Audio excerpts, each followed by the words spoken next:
অৱশেষত ন্যায় পালে অভিনীলৰ পৰিয়ালে প্ৰায় ৮ বছৰৰ পিছত ন্যায়িক যুঁজৰ অন্তত অপৰাধীৰ শাস্তি ঘোষণা আদালতৰ ২০ অপৰাধীক যাৱজ্জীৱন কাৰাদণ্ড কেমেৰাৰ সন্মুখতেই গণপ্ৰহাৰৰ বলি হৈ প্ৰাণ হেৰুৱাইছিল নীলোৎপল দাস আৰু অভিজিত নাথে প্ৰায় ৮ বছৰ পিছত অভিনীল কাণ্ডৰ এক ঐতিহাসিক ৰায়দান নগাঁও সত্ৰ ন্যায়াধীশ আদালতৰ অভিনীল হত্যাকাণ্ডৰ দোষীৰ শাস্তি ঘোষণা অভিনীল কাণ্ডৰ সৈতে জড়িত ২০ অপৰাধীক যাৱজ্জীৱন কাৰাদণ্ডৰ লগতে ২০,০০০ টকাৰ জৰিমনা বিহিলে আদালতে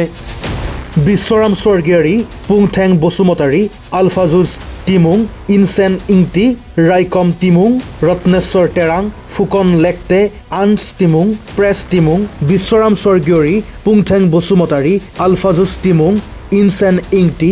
ৰাইকম টিমুং ৰত্নেশ্বৰ টেৰাং ফুকন লেকটে আনছ টিমুং প্ৰেছ টিমুং ৰূপসিং ক্ৰু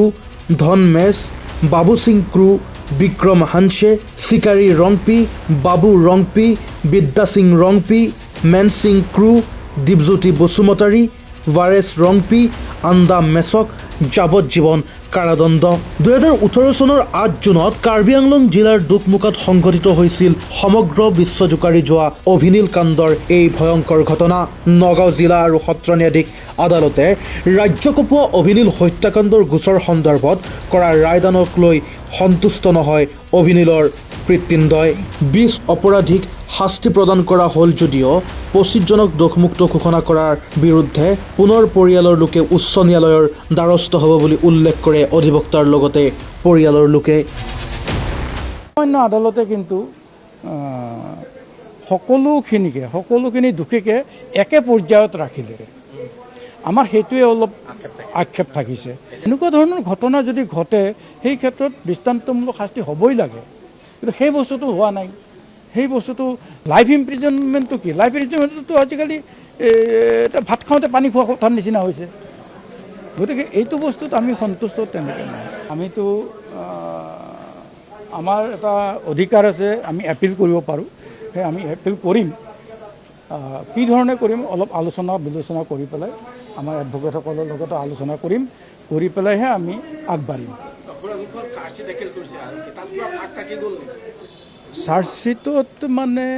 চাৰ্জশ্বিটত হৈছে চাৰ্জশ্বিটটো গোটেইবিলাকৰ এগেইনষ্টে কৰিছিলে কিন্তু এতিয়া চাৰ্জশ্বিটৰ পৰা ২৫জনকতো ৰেহাই দিলে ২৫জনক ৰেহাই দিবলৈ ২০জন থাকিলে আৰু বাকী ৩জনটো জুবেনাইলত গৈছে তো গতিকে এতিয়া আমি ইয়াৰ ভিতৰত এটাই বস্তু দেখা পাইছোঁ যে মহামান্য আদালতে কিন্তু সকলোখিনি দোষীকে একে পৰ্যায়ত ৰাখিলে আমাৰ সেইটোৱে অলপ আক্ষেপ থাকিছে আমি সেইটো ভাবিছোঁ আমি আলোচনা কৰি চাওঁ কৰি পেলাই আমি পৰৱৰ্তী কাৰ্যসূচী মৃত্যু বুলি কথা নহয় এটা দৃষ্টান্তমূলক শাস্তি হ'ব লাগিছিল এই দৃষ্টান্তমূলক শাস্তিটো সকলোৱে আশা কৰিছিলে এইটো এটা দৰকাৰী কথা এনেকুৱা ধৰণৰ ঘটনা যদি ঘটে সেই ক্ষেত্ৰত দৃষ্টান্তমূলক শাস্তি হ'বই লাগে কিন্তু সেই বস্তুটো হোৱা নাই সেই বস্তুটো লাইফ ইমপ্ৰিজনমেণ্টটো কি লাইফ ইমপ্ৰিজনমেণ্টটো আজিকালি এটা ভাত খাওঁতে পানী খোৱা কথাৰ নিচিনা হৈছে গতিকে এইটো বস্তুত আমি সন্তুষ্ট তেনেকৈ নাই অন্ততঃ এটা উদাহৰণ হ'ব লাগিছিল এই উদাহৰণটো নহ'ল এই ২০জন কনভিক্ট আদালতে এই ২০জন কনভিক্টকে যাৱজ্জীৱন কাৰাদণ্ডৰে দণ্ডিত কৰিছে প্ৰধানতঃ 302 under section 302 of the Indian panel code মৃত্যুদণ্ড নিদি যাৱজ্জীৱন কাৰাদণ্ডৰে দণ্ডিত কৰিলে তাত ফাইনৰ প্ৰভিজনো আছে in addition to life imprisonment এই প্ৰতিজন ব্যক্তিকে যাক দোষী সাব্যস্ত কৰিছিল আদালতে এই ২০জন ব্যক্তিক পুনৰবাৰ দোহাৰিলোঁ যাৱজ্জীৱন কাৰাদণ্ডৰে দণ্ডিত কৰিছে আৰু প্ৰতিজনৰ ওপৰতে ফাইন ইম্প'জ কৰিছে ২০,০০০ টকাকৈ ইমানেই প্ৰধানতঃ ধন্যবাদ কৈ বেছি কোৱাটো মই সমীচীন নহ'ব এই বৰ্তমান সময়ত জাজমেণ্টটো চাই ল'ব দিয়ক পৰিয়ালৰ লোকৰ লগত কথা পাতিব দিয়ক তাৰ পিছত যদি কাৰোবাৰ কিবা আখুৱা থকা বুলি ইয়াত ভাবে নিশ্চিতভাৱে বিহিত ব্যৱস্থা গ্ৰহণৰ বাবে আইনগতভাৱে ভিক্টিমৰ পৰিয়াল আগবাঢ়িব পাৰিব আৰু ইটো ফালে যিসকল কনভিক্ট নিশ্চিতভাৱে এপিলেট প্ৰভিজন তেওঁলোকৰ ক্ষেত্ৰতো under the Indian criminal justice delivery system available হৈ আছে। ইমানেই, ধন্যবাদ।